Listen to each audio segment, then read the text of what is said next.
So the keys to success with using neuro tools for any issue, even for just stress. First, be committed to yourself and your process. This is connected to that working with your system. You can't just have a different nervous system. You can't just have a different brain. You can't just have a different heart and different experience because you want to. So be committed to learning more about you and how your system operates and doing your own work with that system and with processing any of the experiences of your life that have led to your current state. Um, Keep it simple.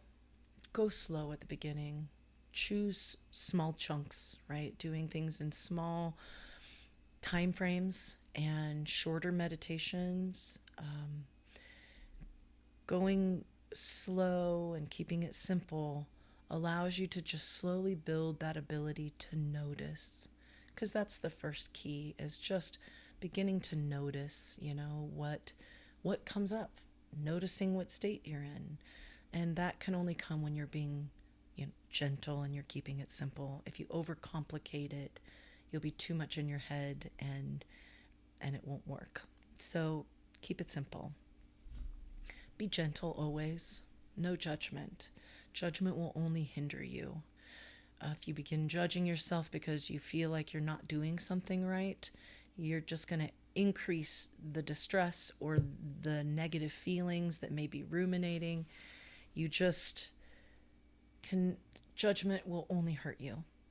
And now that doesn't mean you don't hold yourself accountable, right? There's times to push a little and gently, but that can't be with judgment, because judgment, again, will just make you further from your goal. Connected to the next key, no forcing, just no force. If you're trying to force, and this is true for anything in life, if you're trying to force things, you're less likely to get to the outcome that you want. When we are trying to force ourselves to feel a different way, we will likely feel further from that.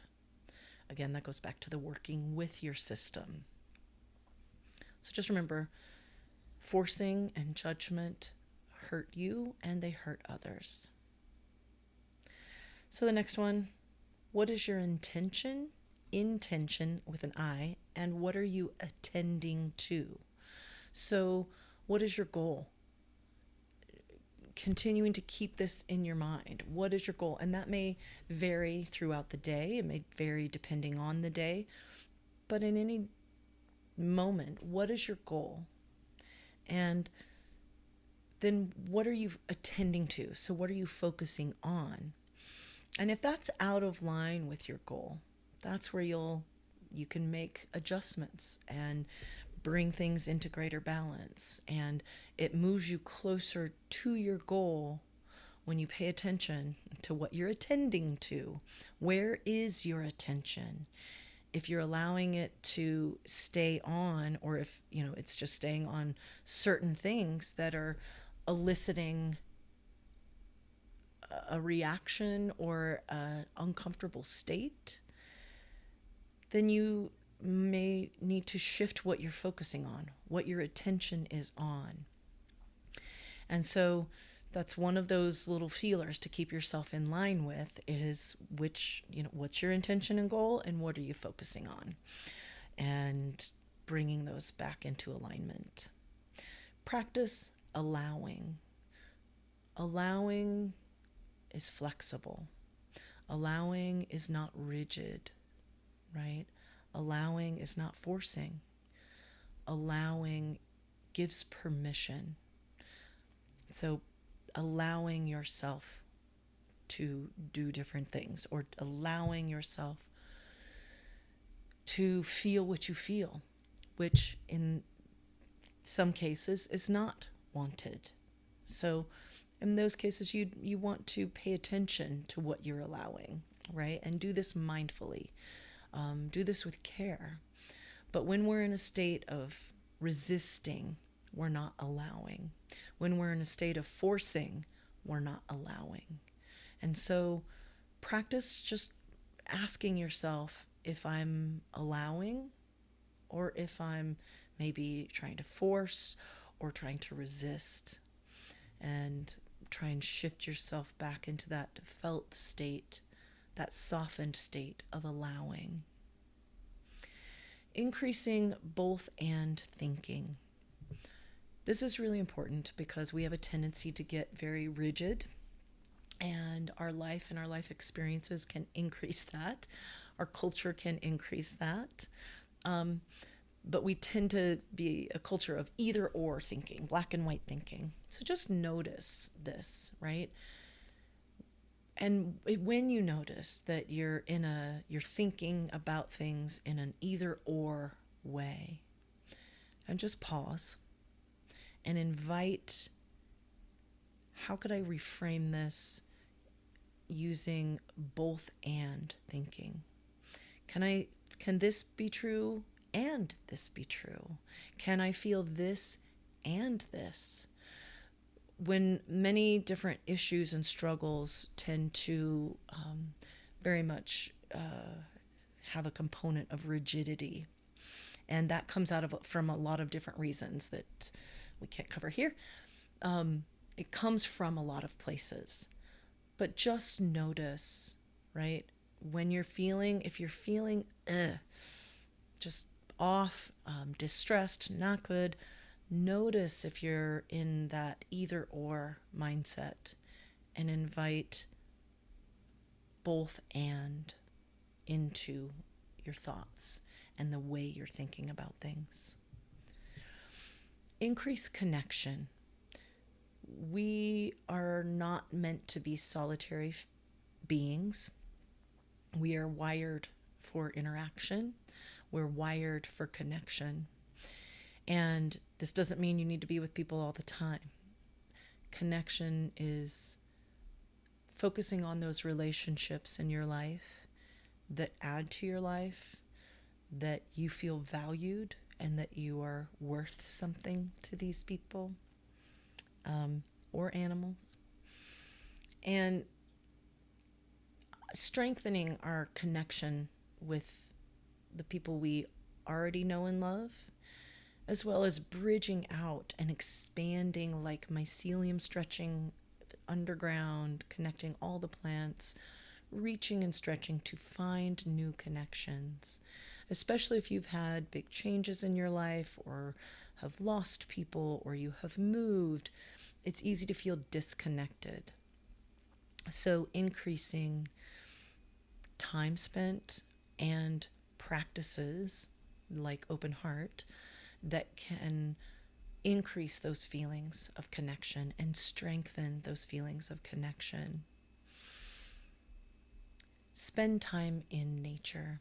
And if you can't get out into actual nature, wild nature has the strongest benefit, unless you are someone who's terrified in wild nature.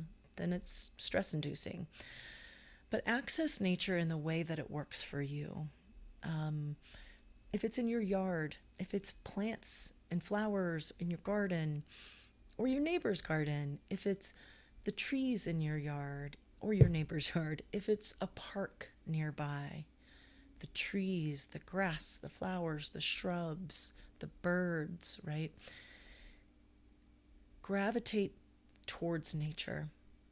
I'm not going to run down all the ways, but do a quick search on the benefits of nature on our nervous system, on our health, on our psyche, and you'll find there's overwhelming evidence of it helping us. And so you can do this also in your home with plants, with looking out a window at a tree or some aspect of nature, a bird feeder or whatever, clouds in the sky, or find pictures in a magazine or find pictures of nature scenes and hang them in your house, especially in rooms where you might experience more stress. Like if you have an office, hang these in your office. It will help you feel more calm.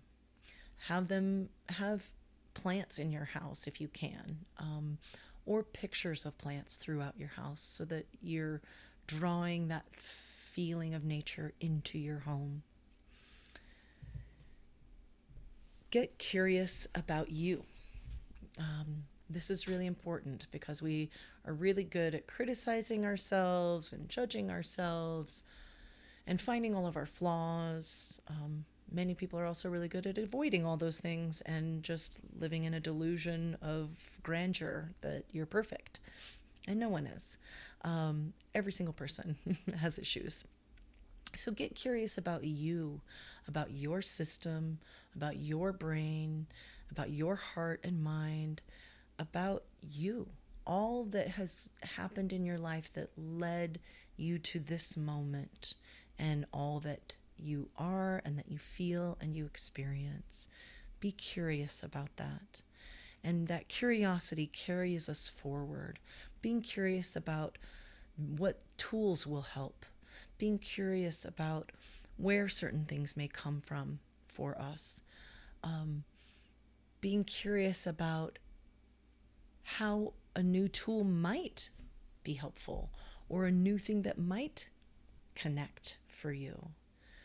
But that curiosity is a different tone and flavor, a different essence, a different taste in the mouth, and it gives you a different feeling inside when you think about being curious about yourself versus our tendencies to judge and force.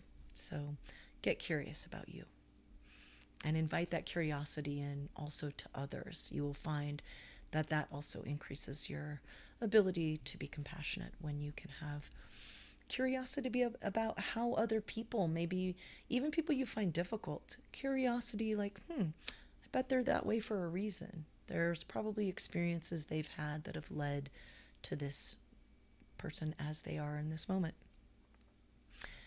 And always rinse and repeat. The more you practice, the more you build plasticity in the brain. The more you practice these neuro tools, the more your brain remembers and your system remembers and can shift into that desired state more quickly and more easily and more readily, just as more of a auto response to even thinking about doing the neuro tool and using the neuro tool. So rinse and repeat. Find the tools that you like and that work, modify them as needed, and then repeat them. The more you practice, the more you will find the benefit. So, like all things, your brain is like any muscle, like learning any new thing, you have to do it again and again and again. And like with learning an instrument or whatever, practicing it then becomes like muscle memory.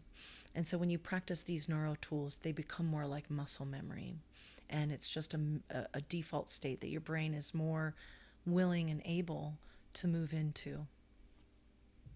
So repeat as often as possible.